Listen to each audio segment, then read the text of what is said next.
Hello, everyone, and welcome back to another Rockies Daily. I'm your host, Scott Ayers, where we're talking all things Colorado Rockies. And, folks, just a couple more days with this beautiful backdrop before I'm back home. But we've got some things that we need to talk about, and we need to talk about how Ezequiel Tovar, World Baseball Classic champion, and Venezuela gets it done against Team USA. We'll talk a little bit about Team USA to end the show. But Venezuela wins 3-2 in what was definitely seen as an upset. Tovar had a pretty darn good tournament. He ends this game with multiple hits against Team USA. And look, the Rockies now, we have a bragging right. We've got a champion, ladies and gentlemen. World Series, no thanks. It's all about having a player on a World Baseball Classic champion team, and that's what the Rockies have in Tovar. But in all seriousness, having someone like Tovar, who clearly shows that he is a very, very talented player, you just hope that he comes back with a bit of a chip on his shoulder, and hopefully it leads to just some positive momentum for this Rockies team.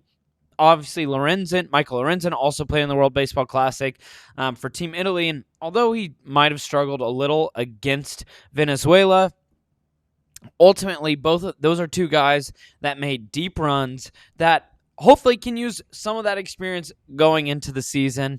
But ultimately, really happy for Tovar. Really happy he got to experience that, especially after how difficult 2025 was. Now he has a reason to celebrate. Venezuela wins. They win the Classic, and Tovar is crowned a champion. So hard to beat that. And ultimately, just a sweet thing when the Rockies win, regardless if it's a player, team, you name it. So sweet to see for Tovar.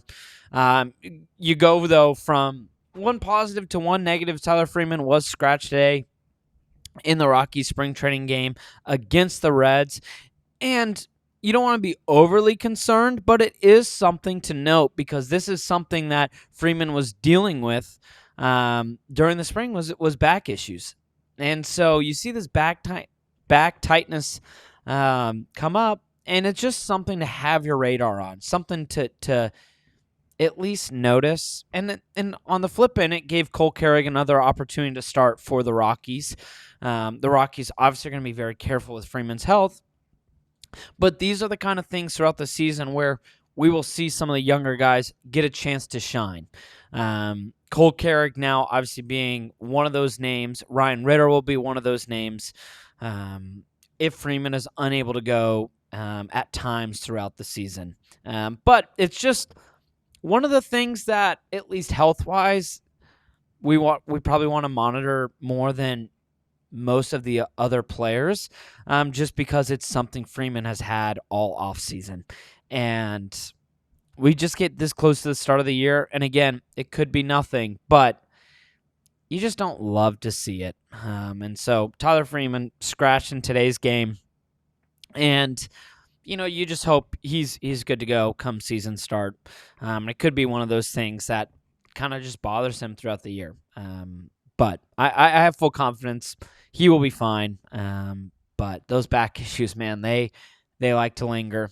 And unfortunately for us Rockies fans, we've dealt with some unfortunate back injuries.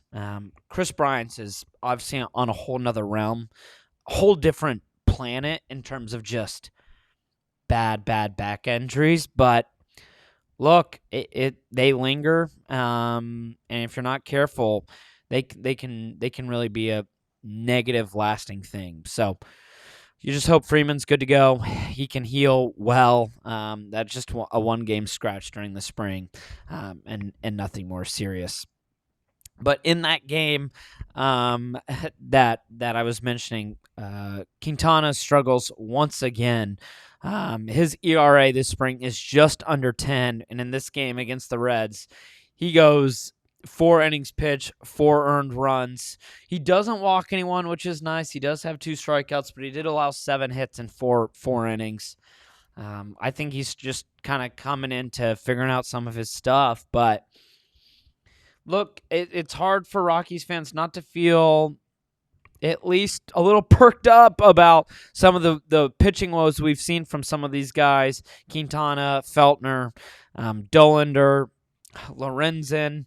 Freeland's looked really good.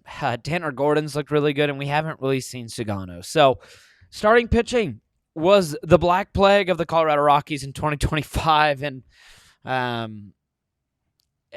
recognize a lot of these guys just are figuring out their stuff, but you need it to be better than last year, and you bring in these vets to be better. It's just a wait and see. But hard to take away positives when they continue to give up a lot of hits and they struggle to find the strike zone. That's going to be the biggest thing that we follow for that first month of the season. Alan Leichman wants these guys to attack the zone early. What are going to be the pros and cons of that? Who's going to struggle to stay ahead in counts? And who's attacking the zone, but maybe how they're attacking it isn't right and they're giving up meatballs. So there's a lot that goes into it. There's a lot to consider for this Rockies team and this pitching staff. It's just difficult when you look across the league and you see a lot of teams that have an ace, or if they don't have an ace, they have at least a few quality starters. And I think Kyle Freeland could be a fringe quality starter. But the rest of this rotation right now, it's hard to feel the utmost confidence about. It's definitely an upgrade from last year, and it's definitely going to see some improvements, but none of these guys are not knockout guys. And if the young guys like Dollander and Gordon, if they're starting in AAA, then it becomes difficult because it's like, hey, we've got a lot of guys that have raised the floor, but the promising prospects that you want to see pitch at the major league level, that might not happen until June or July, just depending on how these other guys do. And then, of course, just beating the dead horse here. If it's Senzatella as the fifth guy, what are we doing here is essentially the question I'd be asking. So I wouldn't be overly worried about this start, but it's now 2 starts where he's struggled, and 2 starts in the spring where he just hasn't looked great. But again, some of it's just figuring it out, getting that arm up to speed. And yeah, look, I think we all share that common fear that this rotation might struggle a lot again this year. And while the bullpen should be good, like Bernardino gave you a scoreless inning, Vodnik had a scoreless inning with 2 Ks. Those are 2 guys that I think should once again be solid for the Rocks. Overall, pitching is just on the radar. Starting pitching is on the radar for something that's going to be not very good this year. But I hope I'm wrong. I hope this rotation, cracks the top 20 in terms of just success. But it's hard to feel a lot of confidence right now for the starting rotation, and just kind of what we're seeing and what we've seen. It'd be one thing if these guys were all dominant last year and they're just throwing underhand in the spring just for kicks. It's another where, some of these guys are either losing steam or never had it or you name it. So starting pitching, that's the one thing that we really want to keep an eye on. I feel more confident about the lineup. I feel pretty confident about the bullpen. Not sold on the starting rotation, but alas, we can do more of a breakdown on another day. For those of you who are watching for the first time, this is not the backdrop, and typically I like to have a little bit more prep on a work trip right now, and so we're trying to keep things simple, keep things moving, keep things running, while still get your head thinking about these Colorado Rockies, in some of the ways that they'll have success and some of the ways that they certainly will have some struggles this year. Finally, let's talk about Team USA. And let's talk about Team USA and just the fact that, it's now back-to-back World Baseball Classics where many thought they should win or would be the team to win, and they've just fallen short. And in this game against Venezuela, talk about your star guys just not performing. Bryce Harper obviously hitting the bomb to tie it up. And it kind of felt like at that moment, all right, Team USA just hit a bomb. Aaron Judge is up. We're good. No.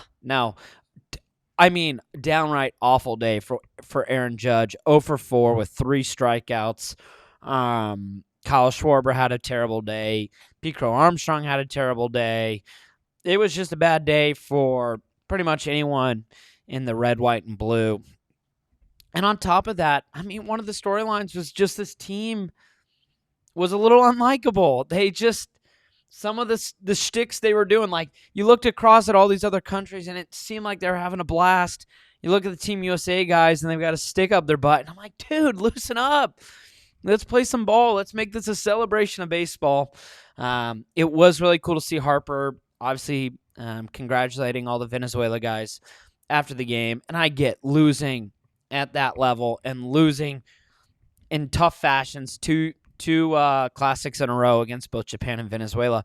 It has to be a really hard pill to swallow. But, yeah, I mean, it's just I hate to say it, but Schwarber looked like kind of like a baby at the end of that game, right? Like pouting, taking off his medal and all this stuff. And once again, I totally get it. It's a heartbreaking loss. But you also just don't want the storyline to be like, hey, these USA guys don't even look like they're having that much fun. Like that's a lame storyline. And it's just lame to see them not be able to get the job done now. 2 classics in a row. And you can't really blame pitching. You gave up 3 runs. And maybe the decision-making of who you're bringing in at the end of that game can definitely be criticized. But I think Team USA finished with, 3 hits, 4 hits? And you've got, I mean, that's the best lineup in the world. It is the best lineup in the world, and you just didn't perform. It's obviously really disappointing. And thing is, for the next World Baseball Classic, Team USA will probably be favored again because they have so much talent. But the key guys just did not step up when they needed to, outside of really that Bryce Harper home run. So disappointing stuff from Team USA. And it's just it's a bummer of a note to end on for the World Baseball Classic. But that'll do it for another Rockies Daily. Thank you so much for tuning in. I hope you enjoyed the show. Make sure to hit that like button and subscribe if you want to see more videos like this one. I hope you have a wonderful day, and I will see you tomorrow.